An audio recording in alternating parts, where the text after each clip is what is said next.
Thank you everyone for joining the NASGP podcast, The Art of GP Locuming. And this month, December 2025, we're delighted to be joined by Anna Tyler from Honey Barrett Accountants. And we're talking about making tax digital. We're also joined by Dr. Sarah Chambers, who is the NASGP's LocumDeck lead for the design of LocumDeck. And so once Anna's finished her presentation, talk about making tax digital, we'll be able to ask both some questions. So Anna, thank you so much for joining us, and I'll hand now over to you. Fab, thank you. Hi everyone, good afternoon. So I'm going to talk about making tax digital. What do you need to know? Okay, everybody, do not panic. We can be calm, cool and collected about all of this. MTD is coming. It's going to be fine. Okay, first, who am I? I'm a specialist medical chartered accountant. I've got over 10 years experience in tax. I support hundreds of GPs, consultants and locums to decipher their taxes and pension each year. So you're in good hands with me. And I've also collaborated with NASGP to help get the software NTD ready. So that's been really exciting. So that's who I am. So objectives for this session. We're going to get a bit of an understanding of the context of making tax digital for income tax. We're going to work out what MTD means and why it matters to everybody. Let's clarify who's going to be involved and when. I'm going to give you a bit of an insight into the quarterly updates and the year-end steps. And I've got a little case study to go through with people there. So hopefully that'll give a little bit of an insight. And we're going to look into working with the spreadsheets and bridging software. And then I'd like to talk a little bit about how your accountant can help with everything. So for context, does it feel like MTD has come out of nowhere fast? Actually, it hasn't. So MTD was first announced in March 2015 by the Chancellor as part of the spring budget. He said he would abolish the tax. April 2019. I'm getting a bit of playback there. April 2019, VAT registered businesses with a taxable turnover over the VAT threshold, they were mandated then. That then rolled out to April 22. All of VAT registered businesses were then mandated then. And MTD for income tax was actually planned for April 2018. So we're a bit behind, actually. Corporation tax and partnerships, they will be MTD eventually, but no plans at the moment. So MTD for income tax. Basically, individuals with self-employed earnings and or rental income over 50k, they're going to be mandated from April 2026. Now, individuals with a mid-year start in 24-25, they're going to need to annualise their income to check if they need to be opted in.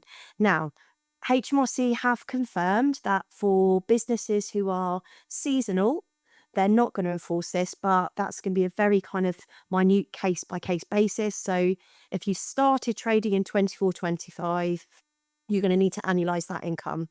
So I've got an example here. Dr. Bond, he's employed full-time, but he's got a rental property in Scotland. Now, renting started in July 2024. He's earning £4,500 a month in that rental. It's a rather large property. And total rent received for 24-25 was 40.5k. But when we annualise that rent, we've gone over the 50k threshold. He's going to need to opt in and be mandated for MTD from April 2026. Okay, so MTD, why is it a good idea? Why is it worth the headache? Well, it's going to reduce errors. So some of the main errors that HMRC see are under and over claims of income and expenses. Digital records are going to mean that there's going to be real-time information. It's going to filter through and it's going to reduce those errors. It's going to make tax more efficient and easier for people. The system's going to allow information to flow automatically. And the revenue are very much trying to make tax easier for the modern life. We're going to increase compliance. We're going to close that tax gap. So HMRC often report that there are millions lost in tax every year from careless or deliberate mistakes. So MTD is going to aim to reduce those errors. We're going to get less avoidable. We're going to get avoidable mistakes and deliberate mistakes. They're hopefully going to be eradicated. The software for MTD is going to have inbuilt features. It's going to automate calculations. We're going to have prompts for missing cells. And they very much want people to get things right the first time. We're modernising an outdated system. So the Chancellor in 2015 said that MTD would be a revolutionary simplification of tax collection. So we'll see how that goes. Real-time reporting did actually start in 2012 with payroll. So, we've been working towards a digital tax system for a while now. And hopefully a better idea of earnings and tax liabilities in advance. So the idea is to make individuals a lot more aware of their income throughout the year. It's going to give them a clearer picture of their finances and hopefully avoid some nasty surprises. So yeah, that's why MTD is a good idea. So we've got some timelines and thresholds to work through here. April 2026, this is when MTD for income tax is starting off. We're going to look at self-employed or landlords with qualifying income over 50k, and that's based on their 24-25 tax return. In April 2027, that's going to drop down to gross income over 30k, and that will be assessable on a 25-26 tax return. We're going to then lead through to April 2028. It's likely they're going to look at gross income on the 26-27 tax return of 20k or more. That's not been confirmed, but that's looking like that's the way it's going to go.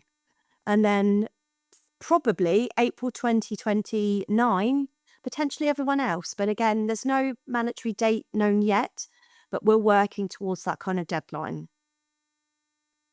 Okay, so MTD, we're going to have quarterly submissions. We're going to have end of period statements, and we're going to have a final declaration. So we're going to be working towards reporting income and expenses 4 times a year. And those deadlines for reporting will be the 7th of August, the 7th of November, the 7th of February, and the 7th of May each year. Now, the 7th of August, for instance, that can cover the 1st of April to the 30th of June, or we can go on the tax year, the 6th of April to the 5th of July. Now, that's up to you. You decide and choose how you want to report that income. Now, the quarterly submissions, they will be cumulative. So we're reporting for the first quarter. That's going to go to June. The second reporting quarter, that's going to be reporting from the 1st of April to September. So we're going to be building up that income throughout the year so that on the 4th quarterly submission, that's going to be reporting all of your income for the whole tax year. We're then going to have an end of period statement. So that's going to be finalising the business figures on those 4 quarterly returns. We'll have a final declaration at the end as well, and that's going to include everything else that isn't in your self-employment. So I've put some things, employment income, back interest, dividends, and your tax relief as well. We can talk about that in a bit. Okay, so I've done a little case study here. So we'll work through the case study. I'm happy to take kind of specific questions about the case study if anyone's got them kind of at that point, and then hopefully we can do some questions at the end. So Doctor Who, what will his first year in MTD look like? Okay, so Doctor Who's 24-25 tax return. He's got a salary position, that's 30k. He's got locum fees, they're 55k. He's got some dividends and he's got some bank interest. So we can see here on his 24-25 tax return, he's gone over that 50k threshold. So he's going to be required to start reporting under MTD from 6th of April 2026. And he's opted now to report in a calendar basis and a cash basis. So I've spoken previously, the calendar basis, he's going to report on the 1st of the month to the 30th or 31st, depending on what month we're in. He's also going to report on a cash basis. Now, HMRC have encouraged people to start reporting on a cash basis, and that is, broadly speaking, cash in bank. Now, some people may be used to recording their income on an accruals basis, and I would pretty much liken that to sessioned work. So even if you haven't received the income, you'll be reporting on a accruals sessions work basis. But Doctor Who, he's going to be reporting on a cash basis, cash in bank. Okay, so before he's even started reporting, he's going to need to do 3 things. He's going to set up some MTD-compatible software. We could talk a little bit about that later. He's going to start recording digitally. He's going to start recording his records in a digital format. And he's also going to register for an MTD account with HMRC. And you'll need to link that account to his digital bookkeeping. Okay, so first quarterly submission. He's going to report from the 1st of April 2026 to the 30th of June. There's his gross fees, his professional subscriptions, his medical equipment, and his course training. So you can see on my screen, hopefully now, by the 7th of August, he's going to have to declare to HMRC income for 20k and allowable expenses of 1.5k. Okay, so I've coloured coded these as I've said. So we've got cumulative submissions here. We've got the 1st of July till the 30th of September. It's got a little bit more gross locum fees there. And we've got a cumulative submission. So can you see where there's a cumulative submission? That's a accumulation of the 2 quarters we've done so far. In green, we've got the 3rd submission. And on the right, we've got that cumulative submission again. We've now declared 3 quarters. And then we've got the yellow, the 4th submission, and the cumulative submission there. So can you see that by the 4th submission, he's declared his total income of 70k and allowable expenses of 9k. Okay, so once he's done those 4 submissions, he'll have to do an end of period statement. And that's him saying, hello HMRC, these are my final numbers for my self-employed trade. We've got the business income summary, and any income you've forgotten about, you can pop that on that end of period statement. You won't be penalised for forgetting anything. HMRC just want a general idea going through the quarters of what your income is. So you can pop anything you've forgotten about there. We've got our allowable expenses that we've declared so far. And then here on this end of period statement is where I would suggest that we do our end of year adjustments. So I've popped a few on there for an illustration. We've got 50% business use of our mobile phone. Doctor Who's got some use of home there, a flat rate claim, and his claim for business mileage as well.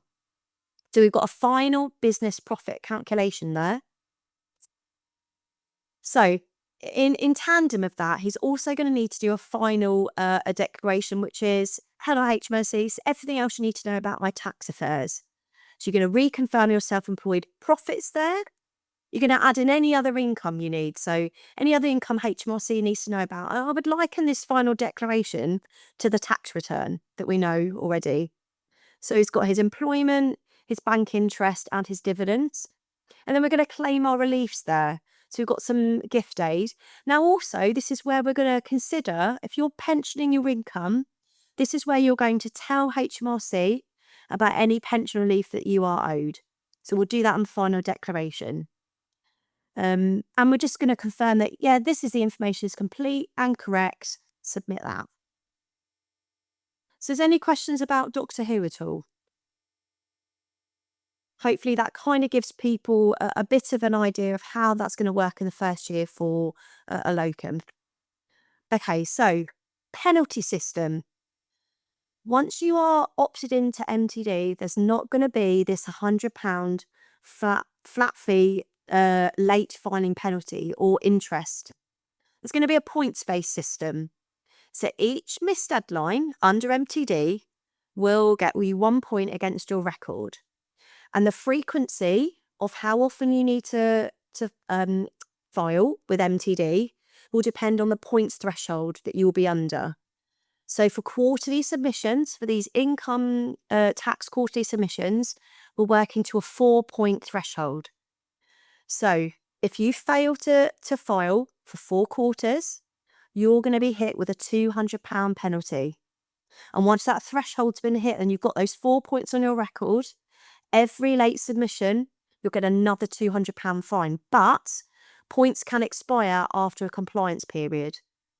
So when you've done 12 months compliance with those quarterly submissions, your points come off your record. So it's a new penalty-based system, points-based system. Okay, so what about GP locums with rental income? Okay, so we're going to do 2 separate submissions. HMRC are going to treat your locum and your rental as 2 revenue streams. So it's going to be 2 separate submissions per quarter, 8 in total for the year. You'll have to do 2 end-of-period statements. There's only 1 final declaration to do. You only need to do 1 final tax return type thing. I'll say some specific rental points here. You're declaring your gross rental received. If you've got multiple properties, that's treated as 1 rental stream. But if you've got joint rentals, so if you've got a husband and wife, for instance, that's got rental property, those individuals are going to need to consider their own MTD and turnover position. So we might see cases where a spouse might have to be MTD opted in from April 26, and then the other spouse may not until later on. So very much consider your own position with joint rentals. So what about GP locums trading through a limited company? Well, MTD for VAT is already live. So if you're VAT registered, you'll probably be in that system already. MTD for corporation tax, not mandated yet. So that's still kind of coming in the pipeline, but we don't know when. So directors, payroll and dividends, that's going to be handled outside the MTE scope. But I'd still encourage anyone who's trading through a limited company to keep your company bookkeeping in compliance software now, if possible. I really think that early readiness is key here. I'll talk a little bit about the software. So LocumDeck have been working to improve their software to make it easier to prepare periodic submissions. So you're going to be able to sort your income and expenses in line with HMRC's assigned categories. And there will be bridging software available. So LocumDeck with your reports, you'll be able to use the bridging software. We've been working in beta testing 123 sheets, but that bridging software can directly report to HMRC.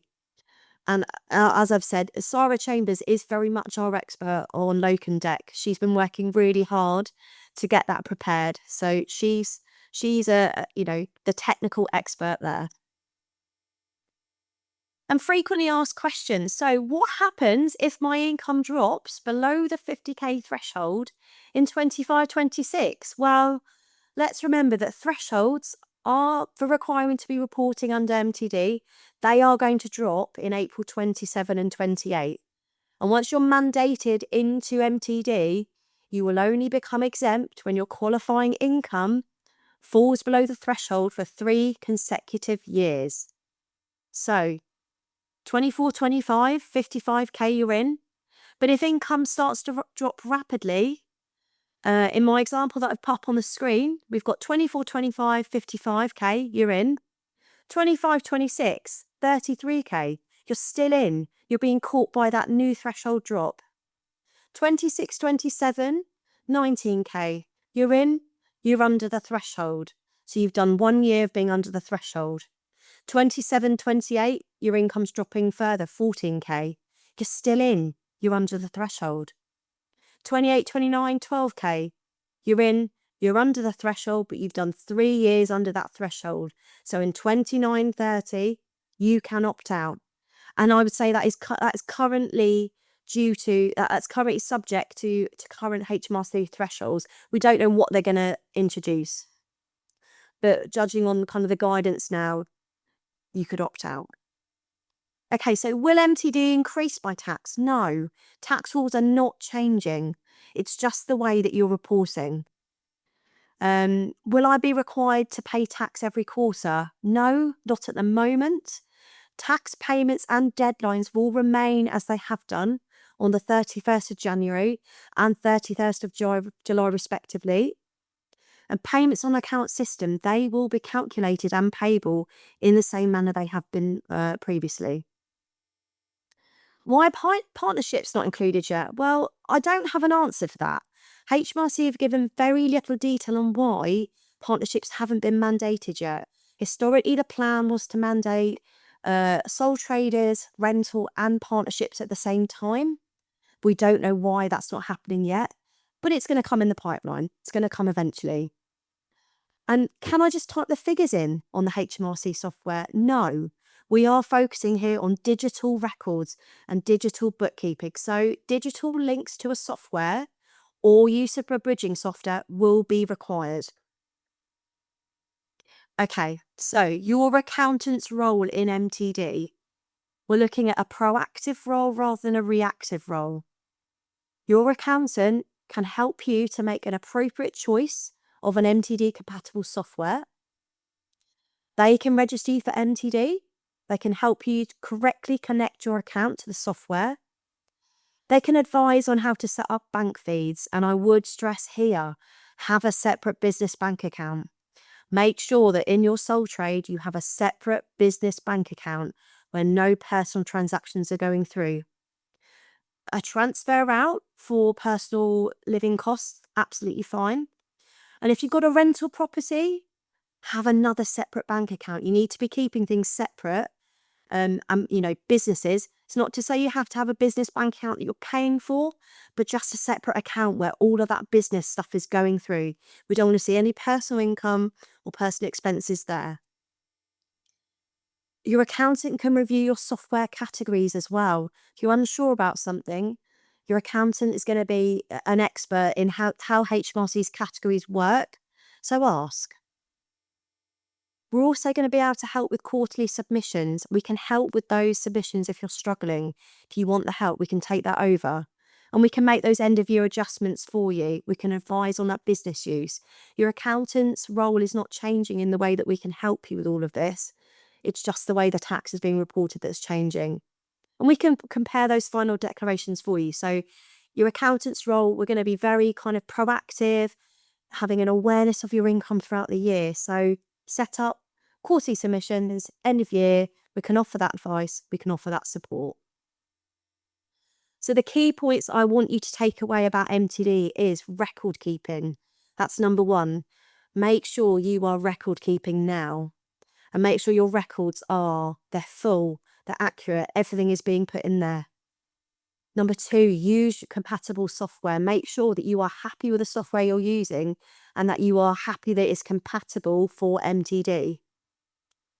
I'd encourage you to set deadlines for filing dates. Obviously, if you're working with an accountant, your accountant's going to be making sure that you're meeting those deadlines, but make sure you have an awareness of the filing deadlines. And I would start early. Make sure you're starting early with an awareness. Listening into an MTD podcast or webinar. Start early with that awareness of MTD and start early setting up that bank account if you need to. And, final point, work with an accountant if you're unsure. This is this is our bread and butter. MTD, we've been preparing for this for years. So work with an accountant if you're unsure. And if you've still got questions or you want help, there's my contact details. You can contact me at anna.tyler@honeybarrett.co.uk. We've got a doctor's email address as well, doctors@honeybarrett.co.uk. You can contact us there. You can phone us in the office or on 01444 730 345. We're happy to speak to you if you've got any questions. And we've got a website there as well, www.honeybarrettmedical.co.uk. So if you've got any questions or you want help, I'm very happy for you to reach out. And that's it. Hopefully that was useful. Anna, thank you so much for that. That was an incredible tour of MDT, and I think you covered an awful lot there. Really helpful. We've got quite a lot of questions have come Amazing. in the comments. So shall I go through the questions? I think some you might have already answered, but Yes, please. go through them anyway. First is from Eliane. What happens if my total earnings are under 50k in the 24-25 financial year, given that he worked in a salaried role? Given you worked in a salaried role, or have we got a self-employment there as well?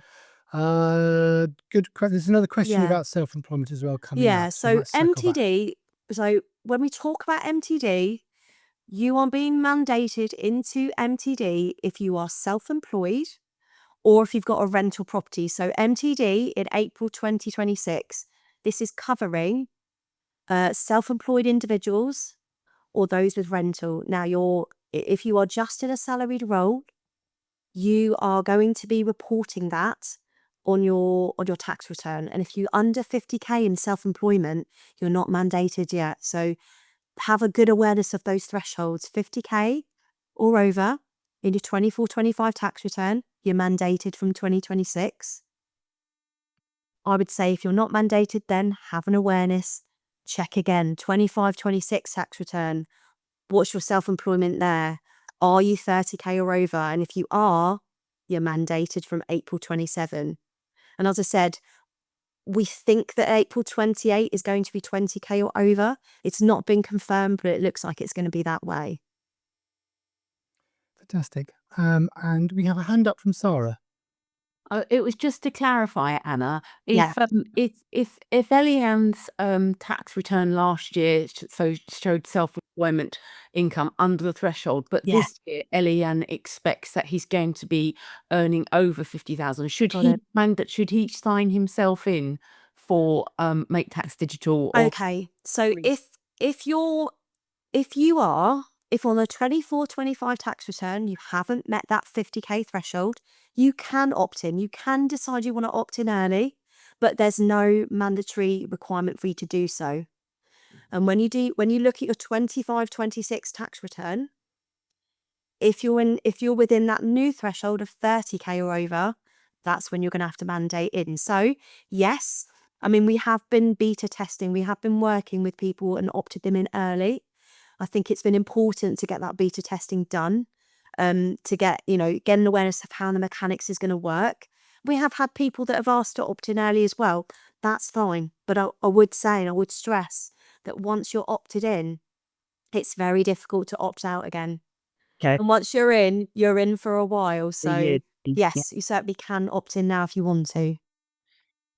May I ask as well, if people will people have been invited or informed by HMRC already if they've reached threshold on the tax return or on the 24-25 tax return, or is it the individual's responsibility to know their gross income from the 24-25 and sign themselves up?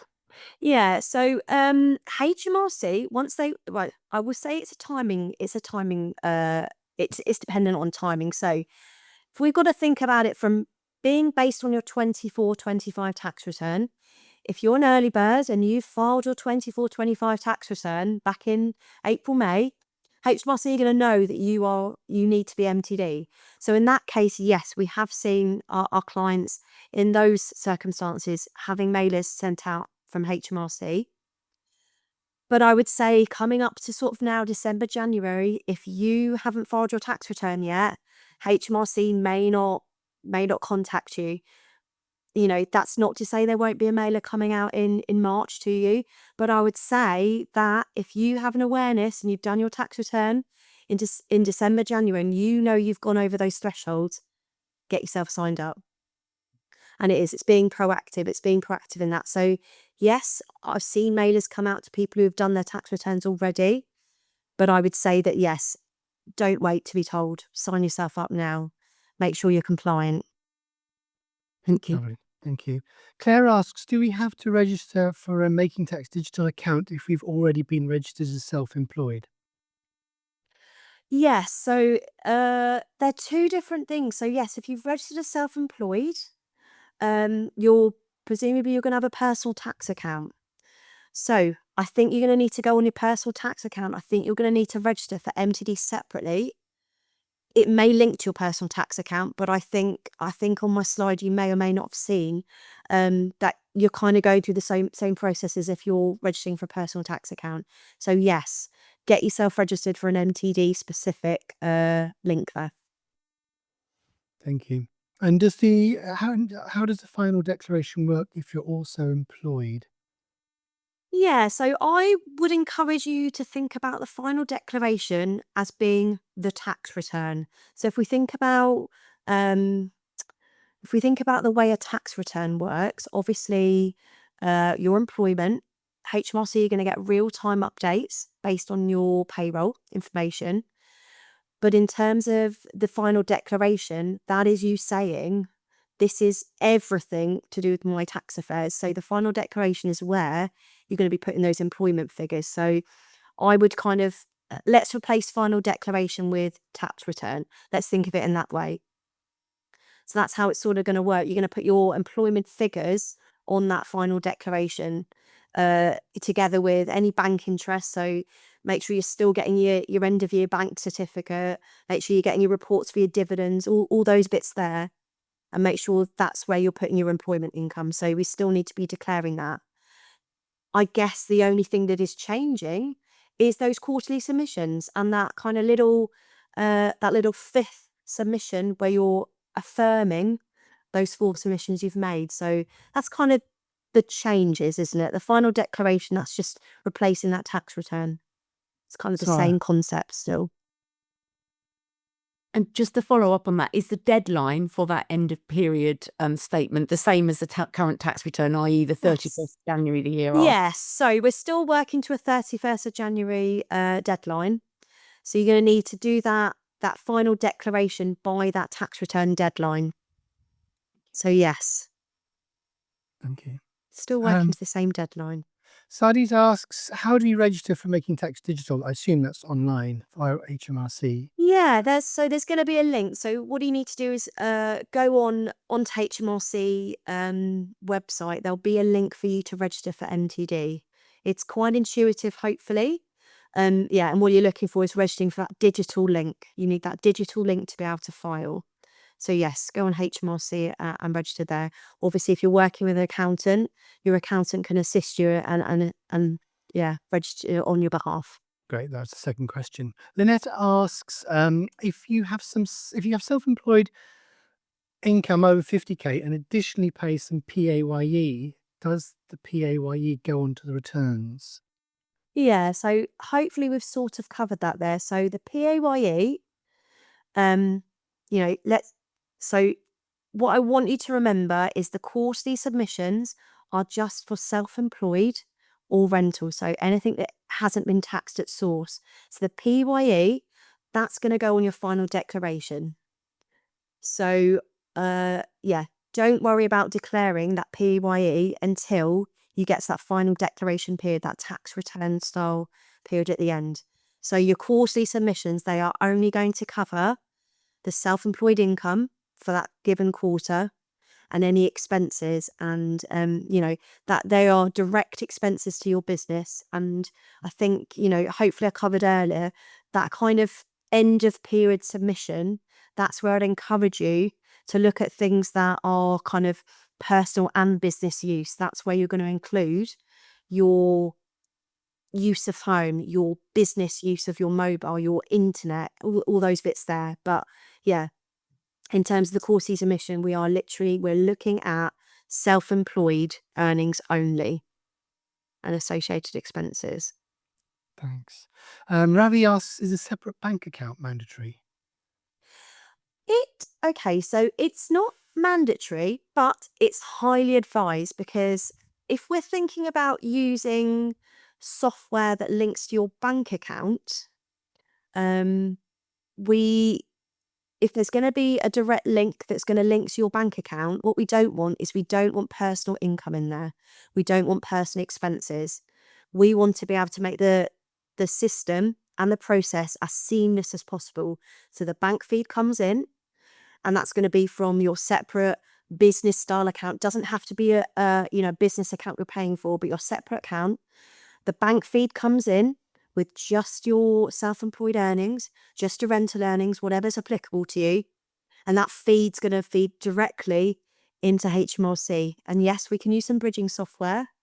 And, yes, we can use other bookkeeping systems that don't use a bank feed. But in the interest of making this as seamless as possible, a separate bank account would be highly advised. And that's why I would say, do start early to think about these things. If you need to set up a separate bank account to make sure that your income's coming into that separate bank account, make sure you need to, if you need to switch your direct debits over for your professional subscriptions, start early. Do that now. Get that done now. It's going to make things much easier going forward.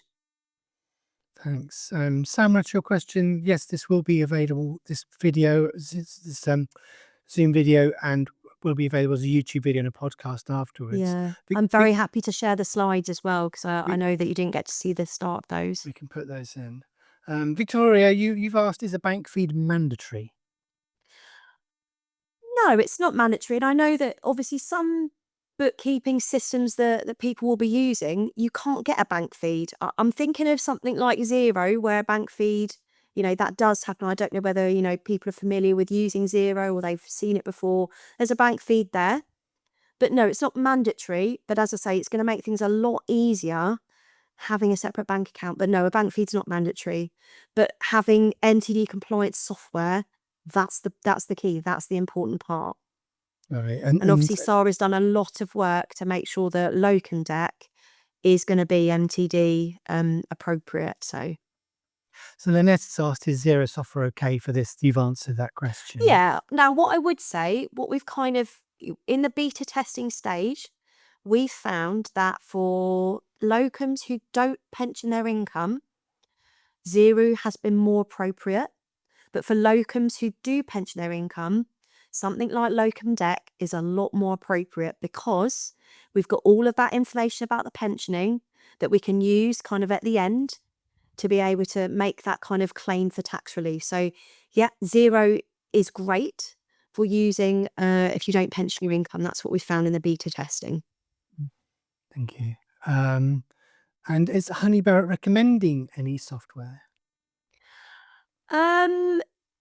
So we've done a lot of work with LocumDeck to try and get that kind of set up and ready for MTD. I think it's great. It is a great package that you've got there. It's looking really good. It's looking like, as I say, we've got the categories there, haven't we, Sarah, to that match HMRC's category. So that's looking really good. I would say it would very much depend on your circumstance as to what kind of software is going to be appropriate. And if you're unsure of what to use, speak to your accountant, and your accountant will make some appropriate recommendations based on your personal circumstance. Thank you. Elian has asked, can I start right this month? How to start to register and start with Making Tax Digital? He's keen. Yeah, I mean, yes. I would probably at this stage, I'd probably register and start from April. It's a nice, neat start there. If you feel that you are ready, if you feel that your income is going to be taking you over the MTD threshold, you're going to have to register anyway. But yeah, as I've said already, once you're in MTD, you are required to make those quarterly submissions. And as I said, there is a points-based penalty system now that, once you've started quarterly reporting, you need to be quarterly reporting regularly. So yes, I would definitely, I'd encourage you to register yourself and get yourself in there early, get yourself ready. Just leave it till after Christmas, Elian, I would. Yeah, give yourself Christmas off. Ravi says, what about PAYE jobs where tax already taken and they still submit self-assessment tax return? I think you answered that earlier on. Yeah, didn't you? hopefully that's become clearer now. So yeah, if you're taxed at source, that information is going to go on your final declaration. So depending on your circumstances, if you've got self-employment as well, that's where you need to be looking to assess whether you will need to be entity as well. So yeah. Thank you. Igor, you mentioned keeping a separate account for MTD and being a sole trader. That seems simple for income from self-employment, but expenditure can be more tricky, for example, when using cashback credit cards to buy things or when fueling the car using another account as only partial use of a car for self-employment. Yeah. So I would say that for that separate bank account, let's keep things simple. That separate bank account for your business needs to have your business incoming through, and anything that is 100% related in terms of expenses. So I'd recommend in that separate bank account, have your professional subscriptions coming out of it. If you're purchasing any medical equipment and you can use your bank account for that, use that. But in terms of anything on a credit card, we're looking at treating that as an adjustment in terms of fueling your car. you treat that as being part of your end of year adjustment. So HMRC, they're just expecting a quarterly submission of your income and expenses that you have directly incurred. And that end of period statement, that's where you're going to be putting anything else that is applicable to your trade. So when we think about the tax return as it is now, it's very common for locums to be using their mobile for some business use. It's very common for people to be using their vehicle and claiming a proportion of the running costs of their vehicle, or indeed mileage. But I would say any adjustment where there is any personal aspect, let's kind of keep that for that end of period statement. So yes, yeah, completely great question. But yeah, that separate bank account, I'd encourage you to have anything that's 100% business related in there. So yeah, for example, professional subscriptions. Thanks, Igor. David says, end of year stuff from banks, etc., tends to come in late August, not by 7th of May. Good point, David. Yeah, so you're thinking about end of year things as in bank certificates for I think that's what it interest. means. Yeah. Yeah, so remember that that bank interest isn't going to need to be declared until that final declaration. So when we're talking about that, making those quarterly submissions, we're very much being proactive in reporting our income and expenses as they go. But anything like bank interest, you don't have to report that until that kind of tax return deadline that we're used to. So yeah, shouldn't need to worry about that too much. Thanks. David also said something about possibly not trusting HMRC data, linked to whole data because of previous things, but that's not. I'll leave that till later, Yeah. David. Claire, presumably for solo earnings, then pension info will be sorted in the final declaration. Yeah, indeed. So yeah, in the final declaration, we're gonna focus on the end of period statement. We're gonna focus on making sure that you've got your tax relief. So if you're pensioning your income, either by locum A or B or by solo, you're gonna get your pension relief, and that's gonna be claimed at the end of the year. So you'll get your tax relief still, as you have done previously with the tax return. That's going to be on that kind of final bit Fabulous. of the process. Smita from Essex. Hi, Smita. She says, does it mean that we need to add non-LocumDeck work on LocumDeck? So what, in terms of that being your self-employment as well? If that's what you're asking, so non-locum income, if it's still part of your self-employed trade, yes, you can put it on there. If you don't, then once you've downloaded, so the way LocumDeck works is you're going to be able to download that data every quarter. You'll be able to, it comes as a CSV file, I believe. You'll be able to put that on Excel. And then if you need to add anything else on there, you can pop that on there. And then that can go through the bridging software if you're using that to declare there. Or you can use, you can put any other income that you've forgotten about or hasn't been on the LocumDeck. You can pop that on at the end of period statement. So as long as it's been declared. So HMRC just want a kind of real-time indication of your income. And that's just kind of, it's the aim is they want the real-time communication with you, the real-time updates, but they want you to have that kind of real-time awareness of your income as it goes along. So you haven't got any nasty surprises. They want people to have a clear indication of their finances. And while it's not happening yet, it is eventually looking like people are going to have to start paying their tax quarterly. So yeah, it's that's kind of the aim really with MTD. Lynette asks, presumably I have to put the MTD link into Xero, so Xero connects with MTD. Yeah, it should do. Yeah, it should do. Aima Burns says, what happens if you pay for a course in one tax year, but it happens in the following tax year? Which year would you reflect the allowable expense in? It's a general tax question, isn't it? Okay. So it depends on the basis that you choose to report. So HMRC's guidance, they very much now encourage people to report on a cash basis. And that cash basis, think of that as cash in bank. But if you are reporting on an accruals basis and you've done a course and that's been paid for in the following tax year, and you want to report on accruals basis, and when we say accruals, we're talking about income relating to a tax year, then pop it in that tax year. So I'd say that course, it very much depends on how you're going to opt to report your income and expenses going forward. And as I say, if you're not sure, speak to an accountant or get some advice on that further. But yeah, it very much depends. If you're cash basis, you're going to need to report it on the date that it is being paid out.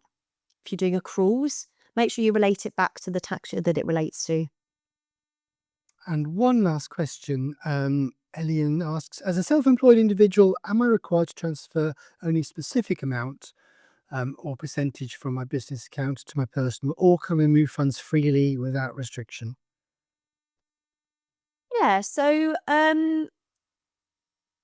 you're fine if it's transfers going in and out of another bank account and it's obvious. That's absolutely fine. There's no guidance on how much you should be taking out. Obviously, we'd advise you just to take out those cost of lifestyle transfers out.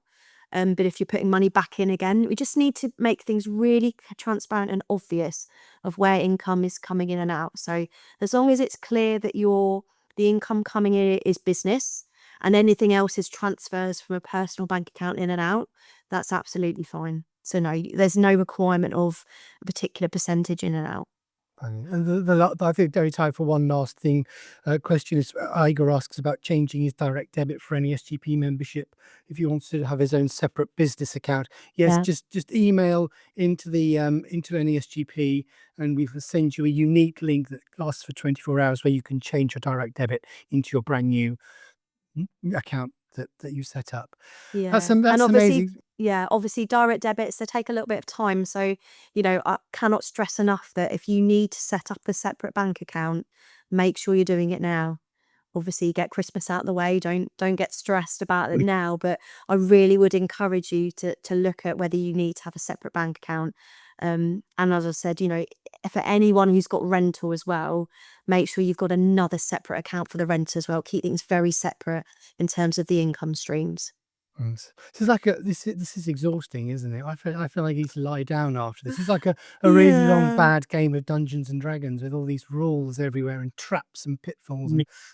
And that's you've explained that so well. And thanks for answering all those questions. Sarah, And did you're you have welcome. anything to add from the LocumDeck side of things?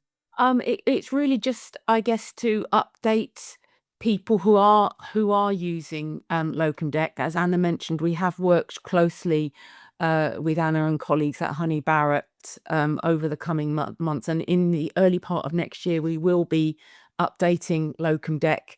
And what will be there will be a Make Tax Digital area in the bookkeeper area. It will have sort of in sorry, can I say plain English explanations of things like cash basis accounting, accrual, which calendar method you're using, whether you're using calendar basis or the tax year default dates, and then all of your work that you book via LocumDeck is automatically being recorded with the pension employer contribution already removed for your income purposes, which you're going to need to go into your quarterly return. Covering Smita's point about other income, there is another fees section. You can record other fees related to your self-employment work. So if you are doing stuff related to being a self-employed GP, like private work, lecturing, cremation, any cremation fees, that sort of thing, you can record that on LocumDeck. It's obviously got that, you can add that in manually to your calendar, and that will keep up a record there. There is an expenses area in LocumDeck as well, and we automatically bring through the things that we know about, like your subscriptions or any booking fees. But we are realigning the expenses categories there. So if you did want to manually add, I bought this month for my business, you can manually add those. The expense categories we mapped to the HMRC categories. So you can start recording it there. And if you're doing all of that fully, there will then be the sort of quarterly, okay, here we go. And it will do that quarterly produce you your invoice, your fees and your expense spreadsheets, that you then have this tool that you can then choose what you want to do next with. Either talk to an accountant about, here's my data, can you do this for me, or There may be some bridging software suggestions as well that you can go to, and that will then digitally take out the totals from that spreadsheet, put it onto a template that can be uploaded to HMRC. So you've got that. You can use LocumDeck to any degree that you like. Obviously, it is keeping a close eye on your automatically recorded bookings, but if you start to want to add other work and expenses, I just let you know it could be a place for you in that regard. Fantastic. I think I'll draw it to a close here then, because it's now at 10 to 2.